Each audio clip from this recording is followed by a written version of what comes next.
Shiv, you are right. One of the senior police officers that we had spoken to, he insists that this is the work of a sensation, somebody who was looking to sensationalize the situation.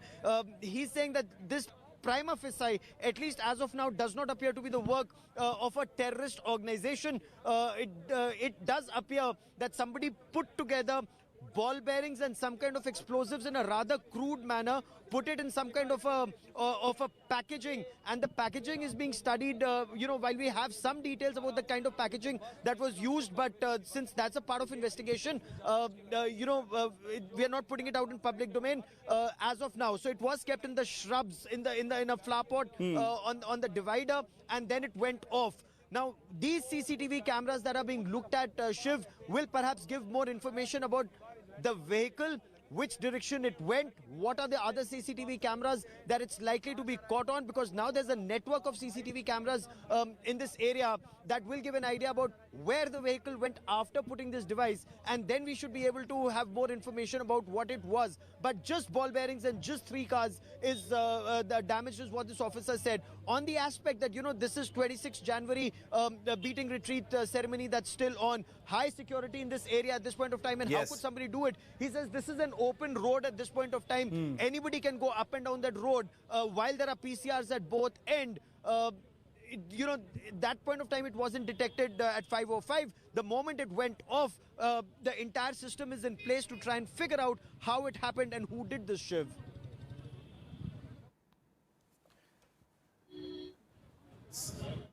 Stay with me, Gaurav and Abhishek. I want to go across to Mumbai now. The images you're seeing on your screen right now are from outside the Israel embassy in Delhi. But like Gaurav and Abhishek have been reporting, as a result of what's happened with this low-intensity blast, security has been hiked outside the Israeli consulate in Mumbai as well. Vidya is outside the Israeli consulate in Mumbai. Vidya, just take us through what's happening there. Not surprising at all that security has been increased there. Well, Shiv, remember 26/11 and the Chabad house? Certainly consequences of terror attacks Mumbai has already seen, and which is the reason why right outside the Israeli consulate, I'm located at Lower Parel, where this entire office on the 13th floor of this building is the Israeli consulate. And right here you can see marksmen, you can see a dog squad as well as the bomb disposal squads. All of them, in fact, all these the dog squad and the bomb disposal squad went up on the 13th floor, sanitized the entire 13th floor. The entire building has been sanitized, and after that, all these people are here on guard, waiting, just trying to ensure that there is nothing untoward that really happens. Just about every vehicle that goes in and out, every person who's going in and out of the building is being checked. But right here you can see almost everyone here on guard. And it's not just this particular location, Shiv. Almost every police station, more than 90 police stations in Mumbai, all of them are on high alert, including the one here at Lower Parel and the one at where the Chabad house is located. Okay, stay with me, Vidya. Our Foreign Affairs editor, Geeta Mohan, also joining our coverage. Geeta, today happens to be the 29th anniversary of India-Israel relations. Should we be reading anything into the fact that today happens to be that date?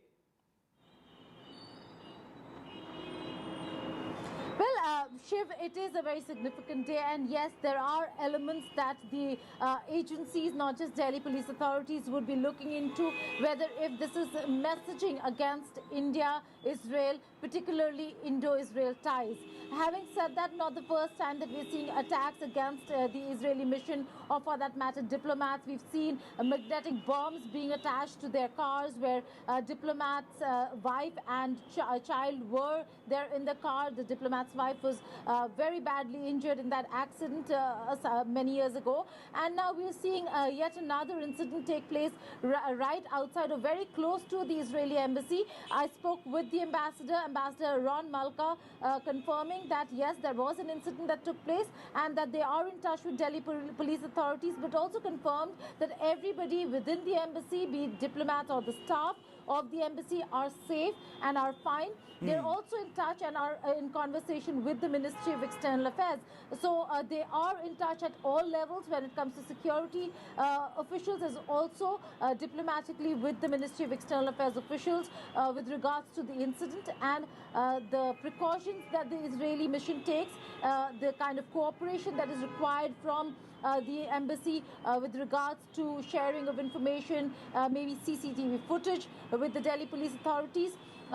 Ambassador Ron Malka clearly spelling out that the embassy officials are fine, and that the mission officials are in touch with the security officials, as also with MEA. Okay, so the embassy officials are now in touch with the Delhi police as well as the Ministry of External Affairs. Additional security outside the Israeli consulate in Mumbai. Special alerts have been issued to airports around the country. Government installations are also on alert. But this isn't, I don't want to alarm our viewers. There is no nationwide alert as such. Just specific establishments have been asked to be on alert with additional security. And the reason for that is, even though this was a low-intensity blast that took place, the fact that it took place in the VVIP zone outside the Israel embassy is significant. It's over to you, Gaurav. I understand that there are some things happening on the ground where you are. So Shiv, now the officers who were coming in, whether from the Delhi police or the intelligence bureau and one from the National Investigation Agency, those officers are now leaving. We are told that the samples, again through sources, that the samples that they wanted to collect, those samples have now been collected and will be taken for forensic examination.